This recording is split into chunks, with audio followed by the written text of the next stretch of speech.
So remember, chatter was about, we're just going to see what drugs work to alter people's mind and their behavior and get them to give confessions and brainwash. Like, we're just going to see what happens.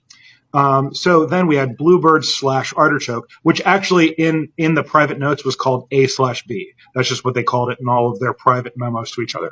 Okay, so have you heard the term Manchurian Candidate? So the story is, it was 1952. Sergeant Raymond Shaw, captured by an elite Soviet commando unit, kind of like our Navy SEALs, during the Korean War in 1952. Okay, so here's the story of the Manchurian Candidate.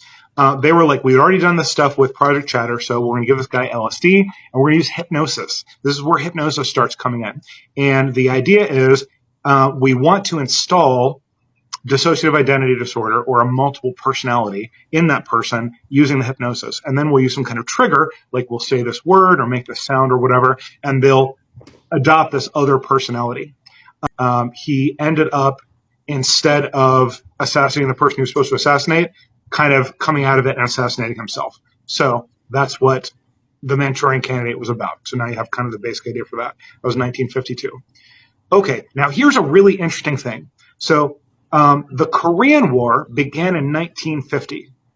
The CIA already had mind control programs in operation prior to Korean War. The CIA director said that these programs were in reaction to and in defense of the Russians and the Koreans and the Chinese who were already doing that. But documents later came out saying we actually were doing that long before that. So in Chatter, we were using prisoners of war. So kind of like, no holds barred. We're using prisoners. Nobody cares. Okay.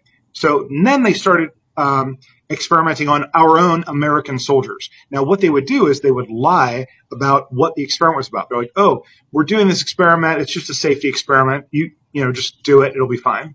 And what they would do is they would give them BZ.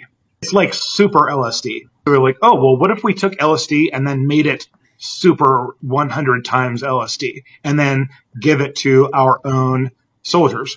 And they would just be delirious. It would basically make them instantly insane, and see if we can give them multiple personalities. So the idea was, okay, we want to take somebody and we want to give them drugs, hypnotize them, give them a multiple personality, use a trigger to make them do something, and then they come back to the regular personality and don't know what it is. And by the way, I've got some stories about that. And then, if needed, use excessive drugs and later electroshock therapy to just completely wipe those memories. And then they can just go home and they have no idea what they did.